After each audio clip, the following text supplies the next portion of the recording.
Simak videonya sampai selesai, agar tidak ada informasi yang miss dan terlewat.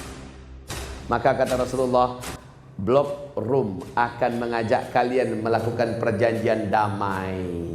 Kalau ada kalimatnya melakukan perjanjian damai, berarti ada keributan yang serius terlebih dahulu antara Islam dengan Barat. Dan inilah dia, ketika Trump dengan nekat memaksakan diri untuk mengumumkan bahwa Yerusalem adalah ibu kota Israel, dari sini ketegangan antara Islam dengan Barat sudah semakin ada di puncaknya.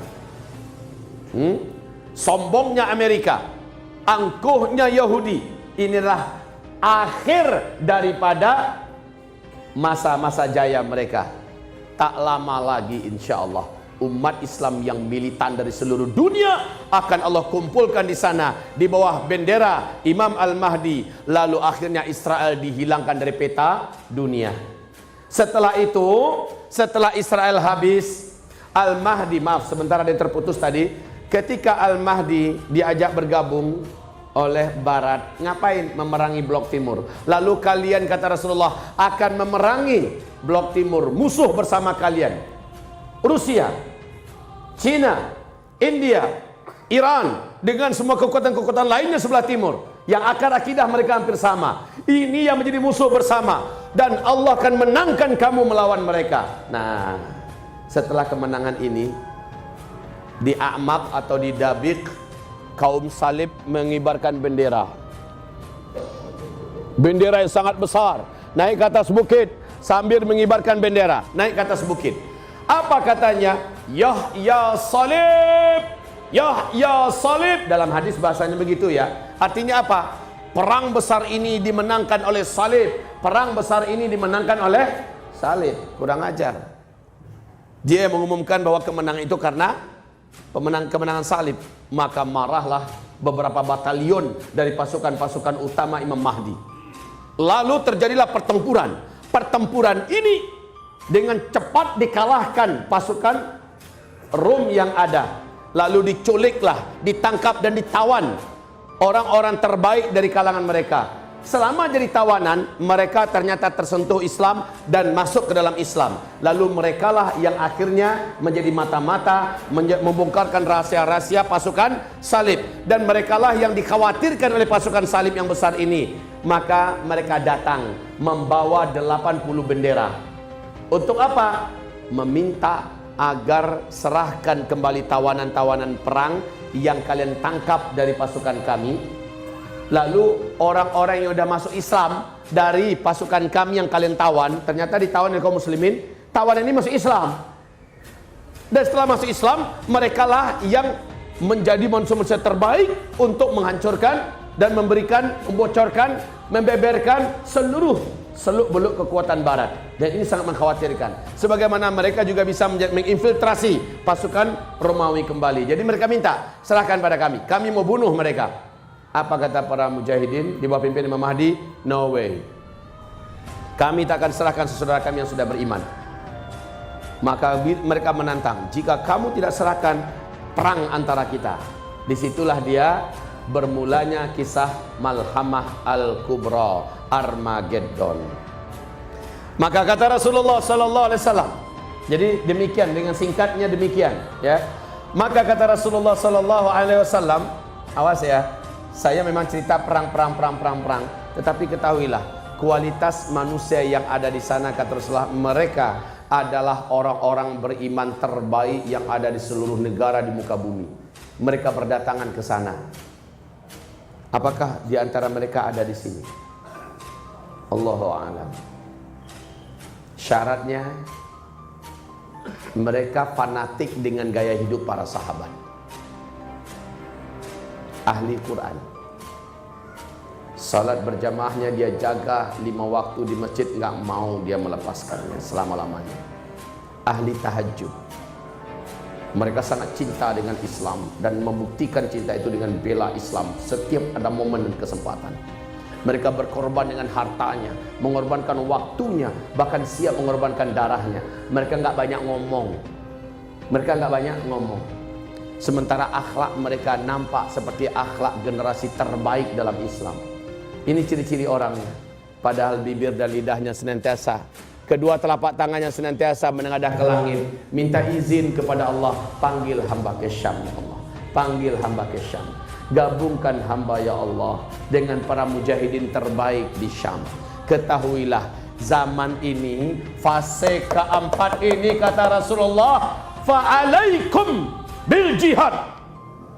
Fase keempat ini, saya bacakan hadisnya lengkap, riwayat Imam Ahmad. Awwalu hadzal amri nubuwatun wa rahmah.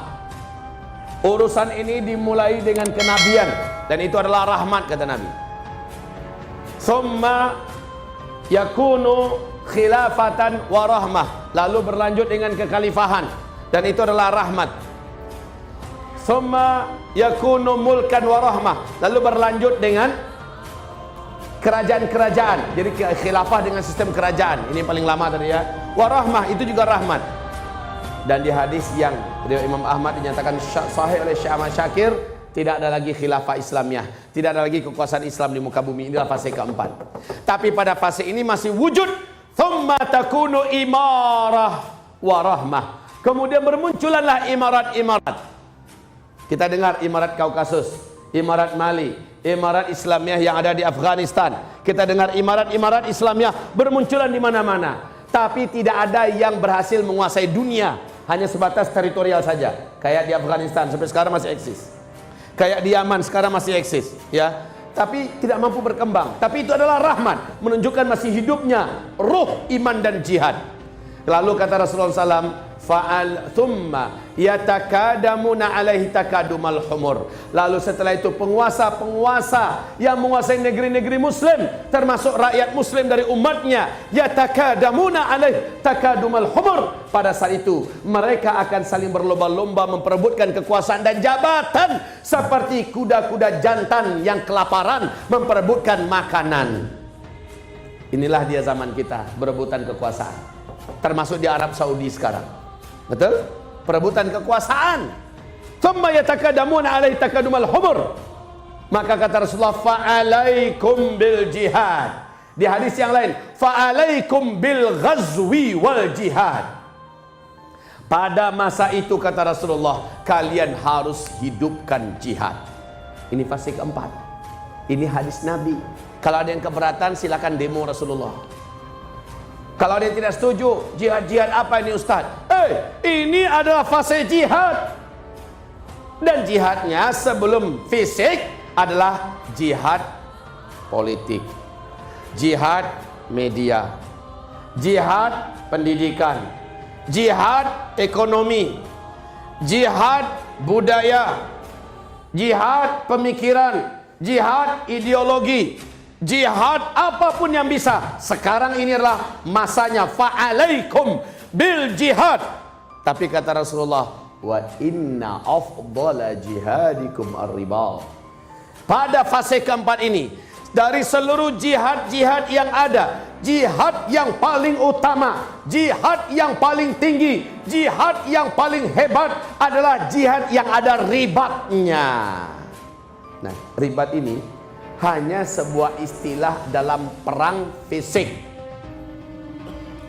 Jadi ini perang ekonomi, ini perang politik, ini perang media, ini perang jihad. Dari seluruh jihad itu yang terutama adalah jihad yang ada ribatnya. Dan ketahuilah kata Rasulullah, wa inna afdala ribatikum asqalah. Tempat jihad terbaik di akhir zaman adalah di negeri Syam, tepatnya di Palestina yang ada daerah Askalannya, kata Rasulullah sallallahu alaihi wasallam. Di hadis yang lain Nabi mengatakan, menjamin sebagaimana kata Muawiyah yang dimaksud oleh Ibnu Yukhamir, bahwa dia mendengar Malik berkata bahwa sesungguhnya jihad manusia-manusia terbaik, orang-orang terbaik di akhir zaman bukan di mana-mana. Innahum bisyam, mereka adanya di negeri Syam. Di penegasan Nabi, wahum bi Baitul Maqdis. Wa aknafi Baitul Maqdis, mereka ada di Baitul Maqdis. Subhanallah.